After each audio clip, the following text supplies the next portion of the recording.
Hello dear friends, आज मैं discuss करने जा रहा हूँ transport of the oxygen and carbon dioxide the gases exchange between the lungs and the tissue. So gases को transport करने के लिए रिस्पॉन्सिबल है यहाँ पे ब्लड, जो ऑक्सीजन और कार्बन डाइऑक्साइड को एक्सपोर्ट एंड इंपोर्ट कर रहा है टिश्यूज से लेके हमारे लंग्स तक और लंग्स से लेके हमारे टिश्यूज तक।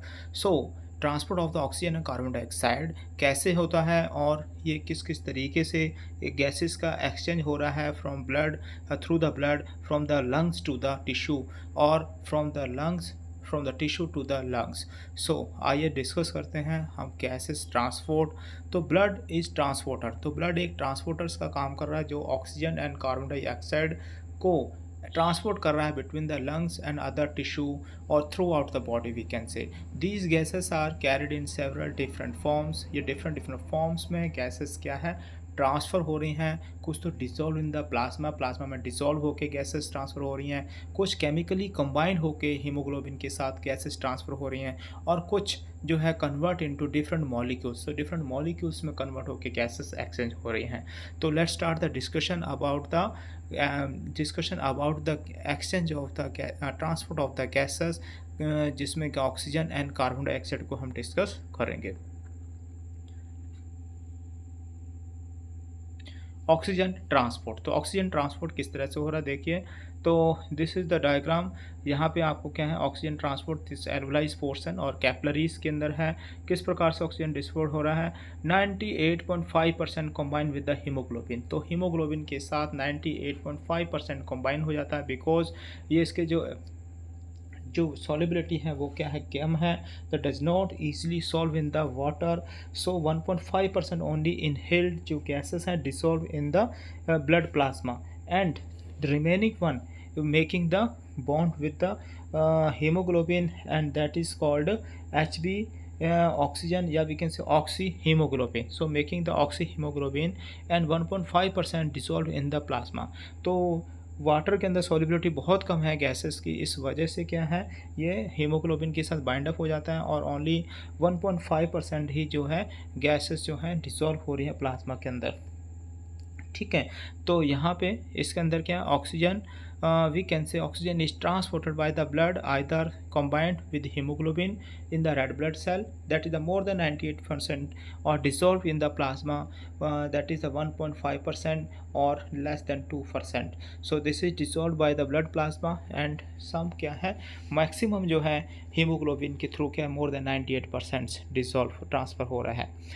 नेक्स्ट ऑक्सीजन ट्रांसपोर्ट किस तरह से है, तो द रेस्टिंग ब्लड रिक्वायर, तो रेस्टिंग ब्लड का 250 ml of oxygen per minute जो है होता है इसके अंदर। Next we have 4 to 6 billion hemoglobins containing the red blood cell and the hemoglobin allow nearly 70 times more oxygen than dissolved in the plasma। तो haemoglobin जो क्या है 70% टाइम जो है इन जो विद द हीमोग्लोबिन जो विद द ऑक्सीजन जो है बाइंडिंग कैपेसिटी है और डिसॉल्व नहीं हो पा रहा प्लाज्मा के अंदर, ओनली 1.5% ही है। उसके बाद हम बात करें तो अगर डिसॉल्व जो है किस प्रकार से है हीमोग्लोबिन का, आइए हम देखते हैं। तो haemoglobin, this is haemoglobin and bind the 4 molecule of the gases। तो दिस में hemoglobin molecules can transfer up to 4 molecule of oxygen। तो 4 molecule oxygen is molecule binding occurs response the higher oxygen is the lungs। तो इसमें when 4 oxygen are bound to hemoglobin that is called 100% saturated hemoglobin जिसे कह सकते हैं हम वो।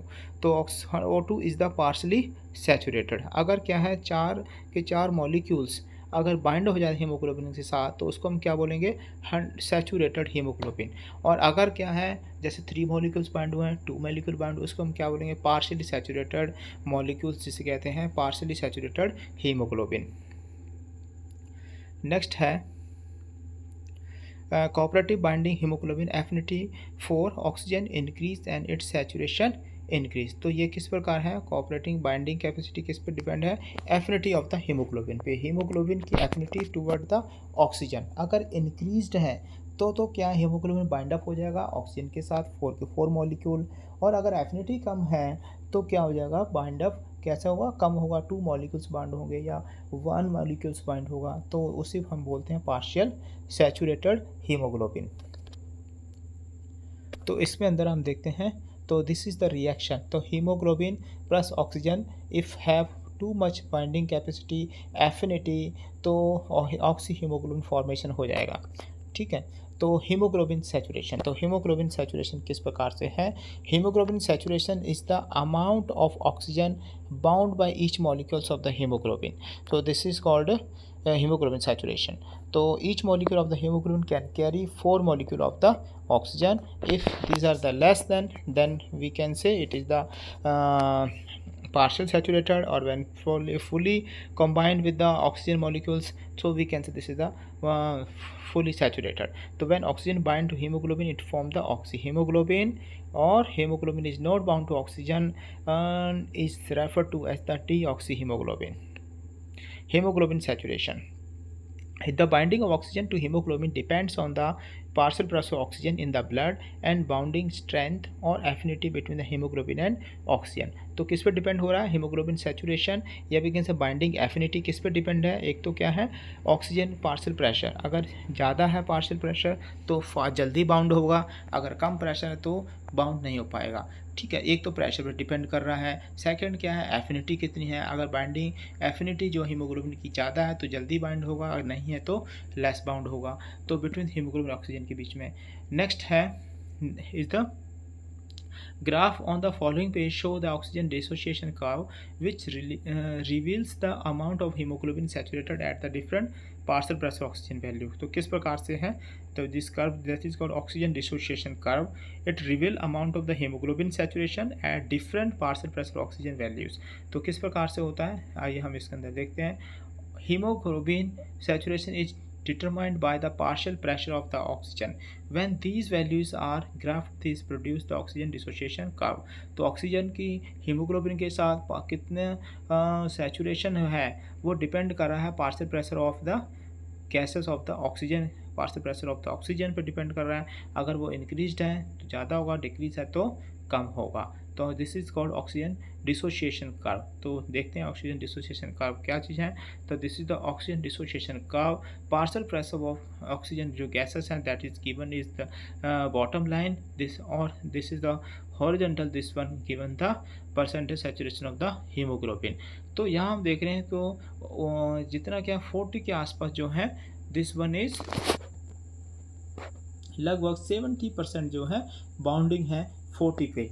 ठीक है, तो इसमें हम क्या करेंगे, दिस इज़ द सैचुरेशन जो है यहाँ पे लगभग 70 है, और अगर हम क्या 100% कर दें तब क्या 90% है। मींस अगर से 40 के पास ही हमें 75% गैसेस जो सैचुरेशन मिल जाता है हीमोग्लोबिन के साथ। नेक्स्ट है the oxygen dissociation curve. So this is oxygen dissociation curve. In this easily you can see in 40 degrees पर 40 mmHg प्रेशर पर कितना है 75% है बाइंडिंग, और उसके बाद 100 पर कितना है 98% है। तो दिस एरिया जो है that is the good for the saturation oxygen. तो पार्शियल ऑक्सीजन जो गैसेस हैं POCO2 is the okay for the proper saturation of the haemoglobin. So in this tissue of the other organs, a typical PO2 is 40 mmHg. Here hemoglobin has lower affinity for oxygen and release some but not all of the oxygen to the tissue. When hemoglobin leaves the tissue, it is still 75% saturated. तो इसमें 75% saturated है, 25% release कर देता है। ठीक है, तो 40% 40 mmHg pressure के ऊपर इस तरह से काम कर रही है। Hemoglobin saturation at the high values किस प्रकार से वैल्यूज़ पर है, जैसे कि 100 mmHg प्रेशर पे 98 है, और 80 प्रेशर के ऊपर क्या है 95 है। तो this is the hemoglobin saturation at the high value. तो during this time have proper gases, जैसे 80 mmHg पर कितना है 95% सैचुरेटेड है हीमोग्लोबिन यहाँ पे, और पार्शियल प्रेशर ऑक्सीजन जो अगर 100 कर दें हम तब हीमोग्लोबिन कितना 98% सैचुरेटेड है।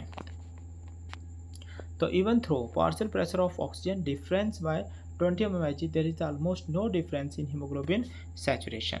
तो 98 और या 95, तो 20 mmHg प्रेशर हम गैस का प्रेशर इंक्रीज किया तब भी कितना 2% जो है 3% जो इंक्रीज हुआ है सैचुरेशन।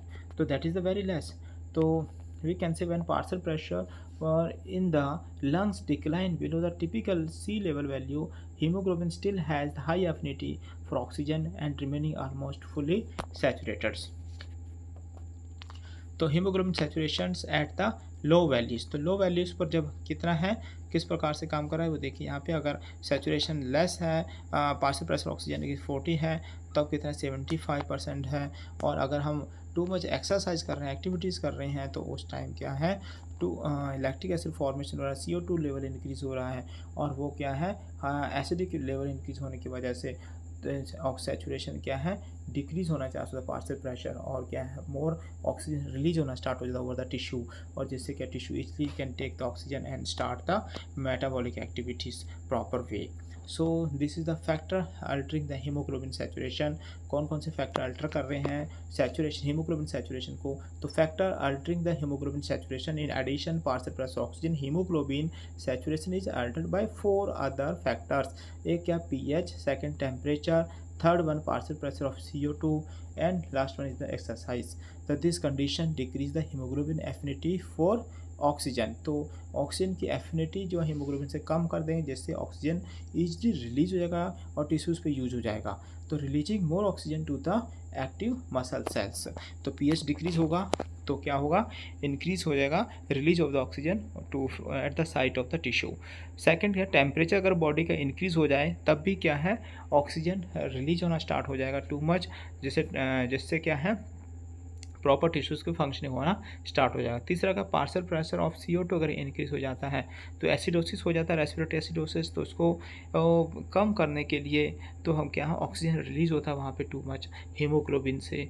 तो यह है जैसे 3 फैक्टर्स है हीमोग्लोबिन सैचुरेशन को अफेक्ट कर रहे हैं।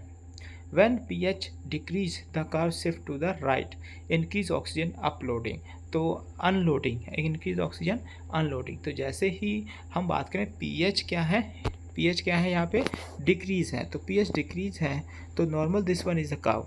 तो पीएच डिक्रीज है तो क्या होगा, एसिडिक हो जाएगा, एसिडिक इन्वायरमेंट है, तो इस टाइम क्या है, ऑक्सीजन टू मच रिलीज करना है, तो पार्शियल प्रेशर ऑक्सीजन कम है, similar shifting occur toward the right side.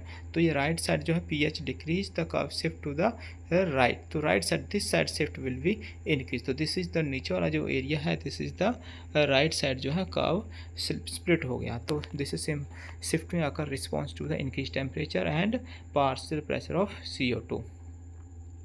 Factor affecting the hemoglobin saturation, कौन कौन से फैक्टर अफेक्ट कर रहे हैं हीमोग्लोबिन सैचुरेशन को?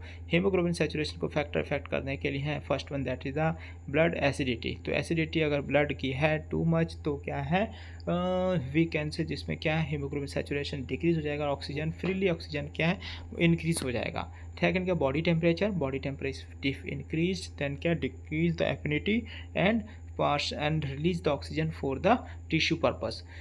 Next का carbon dioxide concentration, if carbon dioxide concentration is increased, that time also release the oxygen to counteract that one. तो carbon dioxide concentration if increase, then decrease the affinity of जिसमें हम बात करें haemoglobin, ठीक है। Next one is the factor affecting dissociation. Which factor affecting the dissociation? So there are the factors, dissociation of HbOS as temperature changes. If temperature increase, then this curve also be disturbed. So body temperature increased, body temperature, then reduce hemoglobin affinity to the oxygens, and that hence oxygen dissolved to warm up the tissues. Next, this one is the dissociation of HbO2 as the pH changes. Next one is the blood pH. Blood pH is the lowering of blood pH, making the blood more acidity and caused by person of hydrogen ion from the lactic acid or carbonic acid. This reduce affinity of hemoglobin for the oxygen. So that is the blood pH decrease, reduce affinity of the hemoglobin with the oxygen and make more oxygen is delivered to the acidic site which are working harder. तो यहाँ इस प्रकार से। Next one, carbon dioxide concentration. If carbon dioxide concentration is high in the tissues के अंदर high है तो what happen, the less affinity of haemoglobin with the oxygen, तो डेफिनेटली डिक्रीज हो जाएगा. Then oxygen released in the area that hardened or the tissue working, the more oxygen is released. So more oxygen is released and they causing the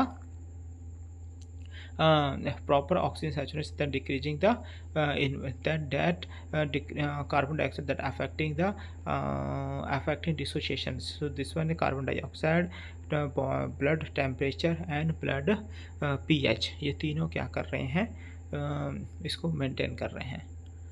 next है increase temperature and hydrogen ion concentration in exercise. जब हम exercise करते हैं तो हमारे hydrogen ion increase हो जाता है. तो हाइड्रोजन आयन इंक्रीज होने की वजह से क्या है, that means the pH increase हो जाएगा. Concentration is exercise muscle decrease हो जाएगा, सॉरी. तो exercise muscle affect the oxygen dissociation का allow following more oxygen to the uploader to supply the active tissue. तो यहाँ पे active tissue. Next one is the carbon dioxide transport. तो carbon dioxide का transport कैसे करते हैं. कार्बन डाइऑक्साइड का ट्रांसपोर्ट जो है किस प्रकार से, मेनली क्या है, ट्रांसपोर्ट 3 वे से होता है. Carbon dioxide release on the blood from transportation. Once carbon dioxide is released from the cell, it is carried in the blood primarily in 3 way. तो कौन कौन से 3 वे हैं, तो जो गैसेस ट्रांसफर होता है, एक तो dissolve in the plasma, plasma में डिसॉल्व होके गैस जो पहुंच रही है एयरबलाइज तक. तो जिसमें क्या है, बहुत ही कम जो है इसके अंदर जो चांसेस रहते हैं डिसॉल्व ऑफ द गैस जिसे हम बात करें वो हैं. तो जिसमें ओनली 70% जो है डिसॉल्व होती हैं ब्लड प्लाज्मा के through on reaching the lungs. It diffuse into the alveolar air and is exhaled. So this is the very less, only 7%. Second है dissolve. Second is the a bicarbonate ion results from the dissociation of the carbonic acid. तो bicarbonate ion, तो that is the greatest percentage है. तो greatest percentage इसका लगभग 60 से plus जो है 70% जो है गैसेज इसके थ्रू ट्रांसफर होते हैं. That is the carbonic acid formation जो है वो है. Next one is the bound to the hemoglobin. तो bound of hemoglobin means hemoglobin carbamino compound जिसे बोलते हैं. कार्बामाइनो कंपाउंड के अंदर क्या है, 23% क्या है, CO2 bind with the amino group of amino acid and protein in the blood to form the carbamine compound Hb plus CO2 that making the carboxy hemoglobin जिसे कहते हैं HbCO2. ठीक है. व्हेन CO2 इज हायर होगा तो इसमें क्या होगा, compound increase the tissue in the pulmonary tissue and in pulmonary capillary pressure CO2 decrease, so oxygen carbon dioxide split and diffuse into the airways. तो वो एयरवाइज के अंदर डिफ्यूज हो जाएगा. ठीक है. तो कौन कौन से हैं देखिए, डिसॉल्व कार्बन डाइऑक्साइड. यहाँ पे dissolve carbon dioxide part of the carbon dioxide release from the tissue is dissolve in the plasma. Plasma में डायरेक्टली डिसॉल्व हो रहा है. दैट्स अराउंड 7 to 10% जो है इसके थ्रू हो रहा है. तो dissolve carbon dioxide comes out of the solutions where the partial pressure of CO2 जो है is lower such as in the lungs. Next है there is the diffusions occurs out of the capillary into the alveolar to be exhaled. Then in review we can say किस प्रकार से है review. Oxygen transported in the blood primarily found to hemoglobin through the small amount is dissolve in the blood plasma. Second है when hemoglobin oxygen saturation decrease. तो hemoglobin saturation if decrease तो क्या कब decrease होगा, जब partial pressure of oxygen decrease हो जाए. Second pH of the decrease हो जाए. थर्ड क्या है, ऑक्सीजन टेम्परेचर जो है वो इंक्रीज हो जाए. इन दिस कंडीशन के अंदर हीमोग्लोबिन ऑक्सीजन सैचुरेशन डिक्रीज हो सकता है, फ्रीली ऑक्सीजन मूवमेंट कर सकते हैं. नेक्स्ट है यहाँ पे each of this condition can reflect the increased local oxygen demand. They increase the oxygen upload in the needy area. The hemoglobin is usually about 98% saturated with oxygen. This reflect the much higher oxygen content that our body requires. So the blood oxygen carrying capacity seldom limits the performance. So this is related to this one. Next one is the carbonic dioxide is transported in the blood primarily as bicarbonate ion, or this prevent the formation of carbonic acid, which can cause the hydrogen to accumulate and decreasing the pH. Smaller amount of the carbon dioxides are carried there, dissolved in the plasma or bound to the hemoglobin. So this is the review overall. So oxygen transport है, carbon dioxide transport, oxygen transport by the हमने अभी discuss किया है जो उसके अंदर transfer हो रहा है। और सेकंड जो है दैट इज़ द बाइकार्बोनेट जो है एक्सचेंज ऑफ गैसेज जो है वो किस प्रकार से है। First one that is dissolve है, second one is the bicarbonate ions के through, third one is the carb amino compound के थ्रू क्या है इसमें एक्सचेंज ऑफ द ब्लड जो होना स्टार्ट होता है। ठीक है, तो this is overall about related to the exchange of the gases. तो primary function, secondary functions of the respiratory systems you have to put out over there, and this is very important questions related to examinations because respiratory process and respiration जो always asking in the question and the university exam questions. So this is complete overview oxygen and carbon dioxide transport. Okay, bye bye.